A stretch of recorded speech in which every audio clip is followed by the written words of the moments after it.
విజయాస్ తెలుగు కార్నర్కు స్వాగతం. ఈ వీడియోలో మనం చల్దులు ఆరగించుట పాఠంలోని మొదటి పద్యాన్ని రాగయుక్తంగా భావయుక్తంగా మనం పద్యపఠనం చేసి భావాన్ని మనం తెలుసుకునే ప్రయత్నం చేద్దాం. మొదటిగా మొదటి పద్యం శార్దూలానికి చెందినటువంటి పద్యం. ఎండన్ రగ్గితి రాకటం బడితిరింకేలా విలంబింపగా రెండో బాలకులార చల్ది కుడువన్ రమ్యస్థలం బిక్కడి దండం లేగలు నీరు ద్రావి ఇరవందం బచ్చికల్ మేయుచుం దండంబై విహరించుచుండగా నమంద ప్రీతి భక్షింతమే. ఇక్కడ ఎండను మ్రగ్గితిరి, ఎండలో చాలా మ్రగ్గిపోయారు. మ్రగ్గిపోవడం అంటే ఏంటి? ఎండ చాలా ఎక్కువగా ఉంది, మీరు చాలా అలసిపోయారు. రాకటం బడితిరి ఇంకేలా భావయుక్తంగా మనం చూస్తే ఎండన్ మ్రగ్గితిరి ఆకటం బడితిరి ఇంకేలా విలంబింపగా, ఎండను చాలా అలసిపోయారు, మీరు అలసటగా ఉన్నారు. ఆకటం బడితిరి కచ్చడి తప్పలు గజడి దెబ్బలు ఆ స్థానాక్షరాల మార్పుని విద్యార్థులు గమనించాలి. ఆకటం పడితిరి అంటే చాలా ఆకలితో కూడా బడలికగా ఉన్నారు మీరు. ఇంకేలా విలంబింపగా, విలంబింపగా అంటే ఆలస్యం. ఇంకా ఆలస్యం దేనికి? రెండో బాలకులారా, రండి ఓ బాలకులారా. చల్ది గుడువన్, గా ప్లేస్లో కా, చల్ది కుడువన్ అంటే చద్దన్నం తిందాం. రమ్యస్థలం ఎక్కడి, రమ్యస్థలంబు ఎక్కడ, ఈ రమ్యము అంటే అందమైన, ఈ స్థలం ఆ చోటు. స్థలం అంటే ఏంటి? చోటు. ఇక్కడ స్థలం ఎలా ఉందంట? చాలా అందంగా ఉంది. ఈ దండన్, ఈ రమ్య స్థలంబు ఎక్కడ, ఈ స్థలం, ఈ దండన్ అంటే దండన్ అంటే సమీపాన్ అంటే దగ్గర, లేగలు అంటే దూడలు, నీరు ద్రావి నీళ్లు చక్కగా తాగి, ఇరవందం, ఇరవందం అంటే అవి సేద తీరుతాయి అంటే నిలకడగా ఉంటాయి, ఎక్కడికి వెళ్ళిపోవు.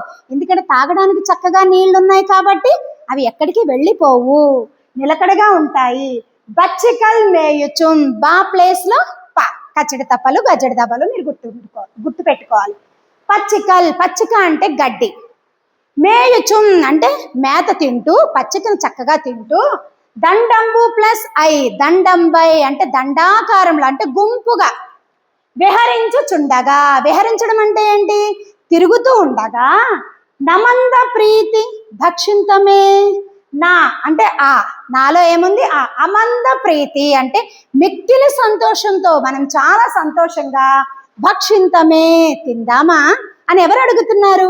శ్రీకృష్ణుడు చుట్టూ ఉన్న గోపబాలకులతో అంటూ ఉన్నాడు. ఏమని? ఇప్పుడు తాత్పర్యం ఏంటి? ఎండను మ్రగ్గితిరి ఆకటం బడితిరి ఇంకేలా విలంబింపగా, ఇంకా ఆలస్యం ఎందుకు? ఎండ చాలా తీవ్రంగా ఉంది, మీరు చాలా అలసిపోయారు. ఆకటం బడితిరి చాలా ఆకలి బాధతో బడలికతో కూడా ఉన్నారు. రండి ఓ బాలకులారా, చల్ది కుడవన్ మనం చద్దన్నాలు తిందాం. రమ్యస్థలం ఇక్కడి దండం లేగలు నీరు ద్రావి, ఇక్కడ చాలా ఈ సమీపాన అవి నీళ్లు తాగి చక్కగా ఈ అందమైన చోటులో ఉంటాయి. ఇరవందం అంటే నిలకడగా ఉంటాయి. పచ్చికల్ మేయచ్చు, గడ్డి కూడా చక్కగా తాగడానికి నీళ్లున్నాయి, తినడానికి గడ్డి తృప్తిగా ఉంటాయి కాబట్టి, తిని నిలకడగా ఉంటాయి కాబట్టి, దండంపై విహరించుచుండగా దండాకారంలో గుంపులుగా అవి తిరుగుతూ ఉంటాయి కాబట్టి, నమంద ప్రీతి భక్షింతమే మనం చాలా సంతోషంగా ఇప్పుడు ఎలాంటి టెన్షన్స్ లేకుండా మనం చక్కగా మనం చద్దన్నాలు తిందామా అని గొప్ప బాలకుల్ని శ్రీకృష్ణుడు అడుగుతున్న సందర్భంలోనిది ఈ పద్యం. ఓకే, పద్యం రాయడు, తాత్పర్యం రాయడు. తాత్పర్యం మీ సొంత మాటల్లో రాయగలగాలి. నెక్స్ట్ వాన్ ఉంది కాబట్టి వచనము, వచనానికి పద్య పఠనము రాగయుక్తంగా భావయుక్తంగా కూడా పద్య పఠనం ఉండదు. వచనం అంటే అది మనం చదువుతాం.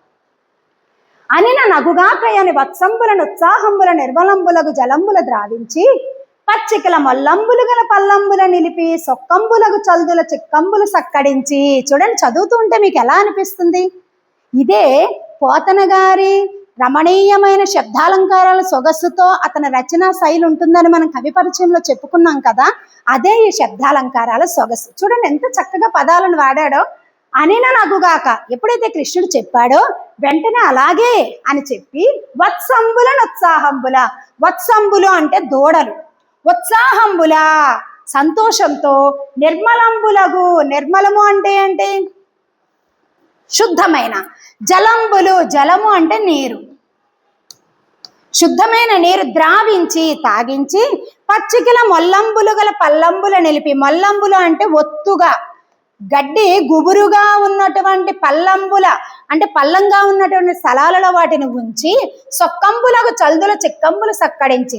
సొక్కంబులకు స్వచ్ఛమైన చల్దుల చిక్కంబులు సక్కడించి ఆ వాటిని సరి చేసుకొని ఆ సద్ది మూటలన్నీ కూడా తినడానికి సరి చేసుకున్నారు. కృష్ణుడు ఎప్పుడైతే చెప్పాడో వెంటనే వాళ్ళంతా కూడా చాలా సంతోషంతో ఆ దూడలను అన్నీ కూడా అక్కడ నీళ్లు తాగించి ఆ పచ్చికలు ఎక్కువగా ఉన్నటువంటి ఆ పల్లం స్థలంలో వాటిల్లోంచి వీళ్ళు ఆ సద్ది తినడానికి సిద్ధపరుచుకున్నారు. ఇప్పుడు రెండో పద్యం గురించి మనం తెలుసుకోబోతున్నాం. రాగయుక్తంగా భావయుక్తంగా పద్యపఠనం చేద్దాం. జలజాంత స్థిత కర్ణికం దిరిగిరా సంఘంబులయ్యున్న రేకుల చందంబున కృష్ణునిందిరిగిరా కూర్చుండి వీక్షింపుచున్ శిలలుం పల్లవముల్ దృణంబులు లతల్ చిక్కంబులు భువులాకులు కంచంబులుగా భుజించిర చటన్ గోపార్భకుల్ భూవరా. భూవరా, భూవరా అంటే భూమి మీద మిక్కిలి శ్రేష్టమైన వాడా. ఎవరు మిక్కిలి శ్రేష్టమైన వాళ్ళు? రాజులు కదా. మరి వేగుల వాళ్ళు వచ్చాను కదా, కంసుడు పంపించగా వచ్చినటువంటి వేగుల వాళ్ళు మరి ఇక్కడ ఈ విన్యాసాలన్నీ కూడా చూస్తూ ఉన్నారు. ఇవన్నీ తిరిగి రాజుకు చెప్తూ ఏమని సంబోధిస్తున్నారు? ఓ రాజా భూవరా, గోపార్భకుల్. గోపా ప్లస్ అర్భకుల్, గోపార్భకుల్ ఆ గోప బాలకులు. జలజాంత స్థిత, జలజ అంత స్థిత.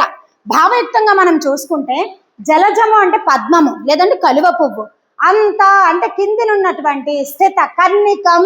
కర్ణికం అంటే అక్కడ ఒక పువ్వును మనం చూసుకుంటే ఇక్కడ మధ్యలో దుద్దులా ఉండి ఏ పువ్వైనా సరే ఇలా ఒక బేస్ అనేది ఆధారం ఉంటుంది కదా. ఇలా ఈ దుద్దులా ఉన్నటువంటి భాగం చుట్టూ రేకులు ఏ విధంగా ఉన్నాయో అలా ఇక్కడ ఏం చెప్తున్నాడు? జలజము అంత స్థిత. పద్మము, పద్మముకి దుద్దులా ఉన్నటువంటి ఆ యొక్క కర్ణికం ఆ దుద్దు చుట్టూ తిరిగిరా అంటే చుట్టూ సంఘంబులై ఉన్న ఒత్తుగా ఉన్నటువంటి రేకులు అంటే పెటల్స్ ఉన్న రేకుల చందంబున. చందంబు అంటే వలే, లాగా, లా అని అర్థం కదా. ఉపమాలంకారంలో మనకు తెలుసు. కృష్ణుని తిరిగిరా, గా ప్లేస్ లో కా.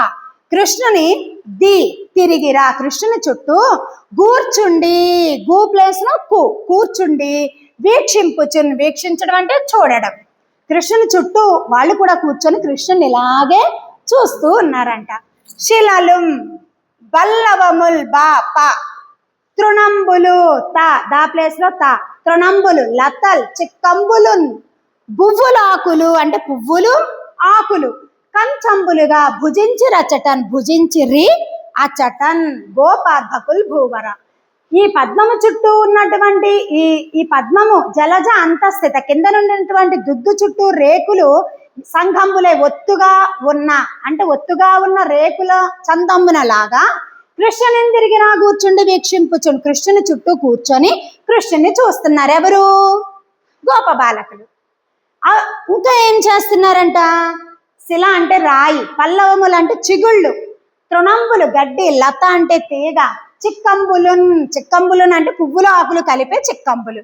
పువ్వుల ఆకులుగా చేసుకొని అవన్నీ కూడా కంచాలుగా వాటనన్నింటినీ పళ్ళాలుగా చేసుకొని ఏది ఉంటే అదే, రాయి ఉంటే రాయిని క్లీన్ చేసి అందుమే పెట్టుకొని తింటాం, ఆకుంటే ఆకుని క్లీన్ చేసుకుని అందులో పెట్టుకొని తింటాం. మనము ఎక్కడికన్నా వెళ్ళినప్పుడు ఏవి దొరకలేనప్పుడు ఏ ఉంటే అవే మనం ఆకులుగా కంచాలుగా చేసుకొని తింటూ ఉంటాం. ఇంట్లో ఉన్నట్టుగా మనకు అవ్వదు కదా. అలా వీళ్ళు కూడా అలా చేసుకొని పళ్ళాలుగా చేసుకొని భుజించి రచటన్. అక్కడ వాళ్ళు తింటూ ఉన్నారు ఓ రాజా అని వేగుల వారు చెప్తూ ఉన్నటువంటి సందర్భం అది. మరి తాత్పర్యం ఏంటి? ఇది సొంత మాటలో చెప్పడానికి ప్రయత్నం చేయండి. ఏం చేస్తున్నారు? ఒక కమలముకి కింద ఉన్నటువంటి దుద్దు చుట్టూ రేకులు గుబురుగా ఒత్తుగా ఏ విధంగా అయితే ఉన్నాయో, కృష్ణుని మధ్యలో ఉండి చుట్టూ గోపబాలకులు కూర్చొని కృష్ణున్నే చూస్తూ ఉన్నారు. తర్వాత ఏం చేస్తున్నారు వీళ్ళు? ఈ రాళ్ళు, చిగుళ్ళు, గడ్డి, తీగలు, పువ్వులు, ఆకులు వాటన్నింటినీ ఎలా చేసుకున్నారు? కంచాలుగా చేసుకుని వాళ్ళు తెచ్చినటువంటి చద్దిని వాళ్ళు తింటూ ఉన్నారు అని రాజుకు విన్నవిస్తూ, వేగుల వారు విన్నవిస్తూ ఉన్న సందర్భంలోనిది ఈ పద్యం. ఈ 2 పద్యాలు పువ్వు గుర్తున్న పద్యాలు. ఇవి 2 కూడా మీకు పద్యాలు రాయడం, భావాలు అంటే తాత్పర్యాలు సొంత మాటల్లో రాయడం మీకు రావాలి. మిగిలిన పద్యాలు వచ్చే వీడియోలో మళ్ళీ మనం నేర్చుకునే ప్రయత్నం చేద్దాం. అంతవరకు సెలవు. ధన్యవాదములు.